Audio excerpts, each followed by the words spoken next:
El pueblo tiene 2.800 habitantes estables y la temporada pasada nos visitaron 1.497.000 turistas. La legislatura provincial declaró la emergencia habitacional. Hoy no tenemos disponibilidad de casas, ni para alquiler ni para profesionales.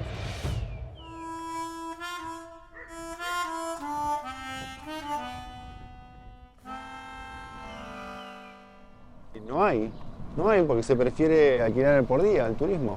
Explota el Chaltén con turistas.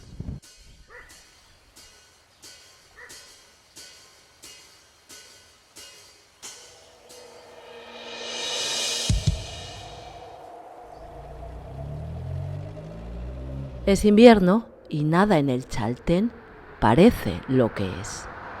El Chaltén se ubica a los pies del Fitzroy, una montaña emblemática de la Patagonia argentina. Hasta aquí llegan cada año miles de personas para contemplar su silueta. Quienes lo hacen en temporada baja, en el invierno austral, encuentran así de despejado el camino al Fitzroy. Son los Andes y no otros turistas quienes salen al encuentro de esos pocos caminantes. Pero esta es solo una de las caras, la menos conocida del Chaltén.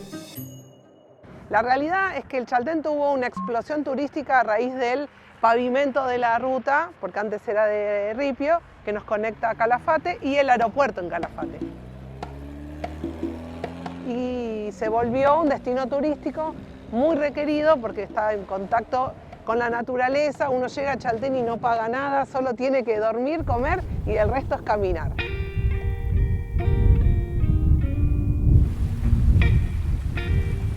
Por ejemplo, en el mes de enero y febrero la demanda en un momento nos ve como un poco superados, ¿no?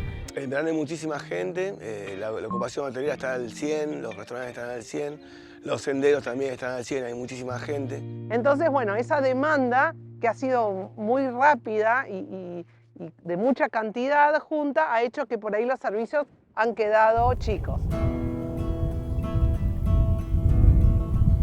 Se quedaron chicos los servicios y sin viviendas el pueblo, y el Chaltén se llenó de casas rodantes o sobre patines, en busca de un trozo de tierra en el que instalarse.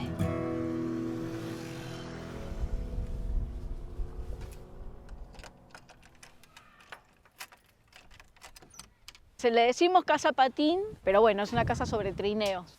La estructura está hecha como para que en el momento que yo tenga mi lugar se corta y se toma sobre unos rieles y se traslada. La ropa de cama, porque como duermo con mi mascota... Constanza es una feliz propietaria. Tras 17 años en el Chaltén, ya tiene una casa. En mi caso son 15 metros cuadrados, bien chiquitita.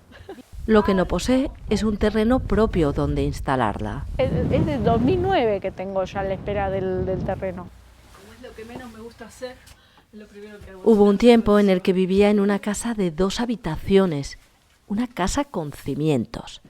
Fue antes de que el Chaltén se pusiera imposible. Estaba alquilando un lugar y en un momento dado, bueno, ya ese alquiler, el contrato se terminaba y no... Me decían que no iba a haber renovación, y al no haber posibilidad de alquilar otros lugares, y si la hay es a tarifas casi imposibles de llevar, nada, teniendo este matrimonio me ofreció el espacio. Y en ese espacio del matrimonio amigo construyó la casa, necesariamente pequeña, que se llevará consigo si logra un terreno. Así que cuando me mudé acá tuve que... o vendí o dejé o derivé cosas a otros lados porque no era imposible traérmelo.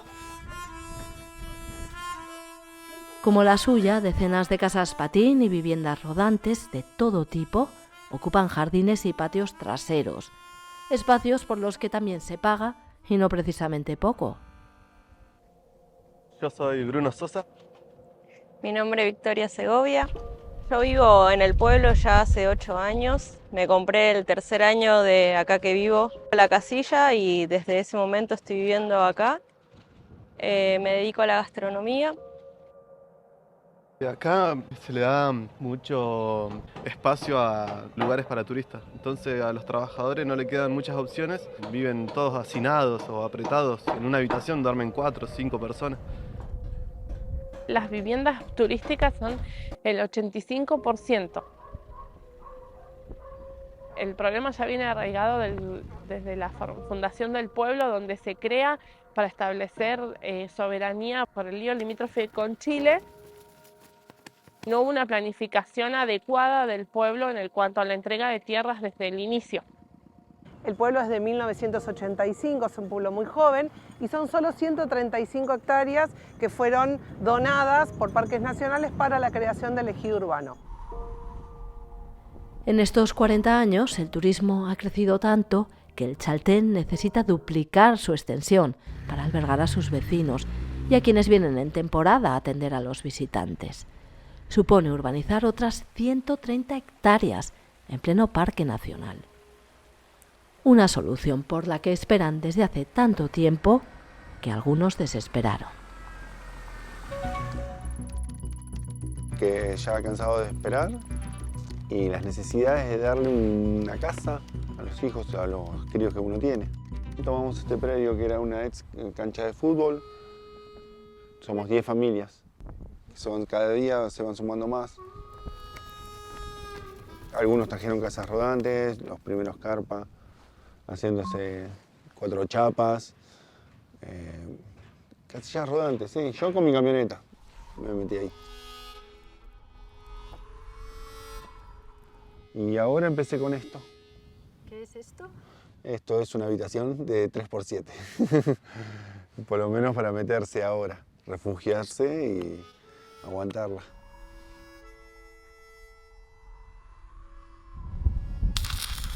Su habitación es otro de esos trineos. Lo moverá, aunque no sabe a dónde, si los tribunales ordenan la evacuación del solar ocupado. Y en la misma situación hay otras familias que han hecho de la cancha su hogar. Llevan 2 años y medio aquí, y demasiados sobreviviendo a una crisis que no hace sino agravarse.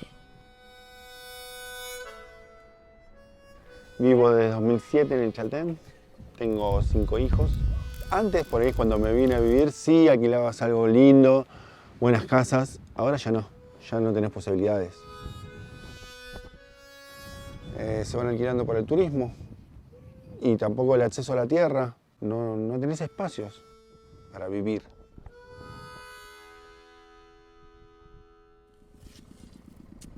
En agosto, mientras el pueblo se acicalaba para el inicio de una nueva temporada turística, el Chaltén entró en emergencia por falta de vivienda.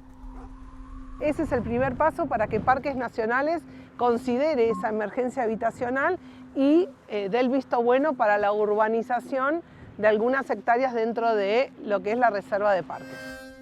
En esa espera, el pueblo se ha quedado sin veterinario y al doctor le renovaron el alquiler. Y estamos trabajando desde el Consejo Deliberante en una tarifaria que incentive, ¿no?, dejar un poco de lado los grandes hoteles, los grandes restaurantes y, por ejemplo, apuntar a una farmacia que necesitamos, veterinaria, taller mecánico. Si el Chaltén soluciona su problema de vivienda, aún le quedará por resolver un dilema. ¿Cuánto debe crecer el turismo, que alimenta su economía, pero que compromete su entorno? El Parque Nacional de los Glaciares, el pedazo de los Andes patagónicos helados en los que se ubica.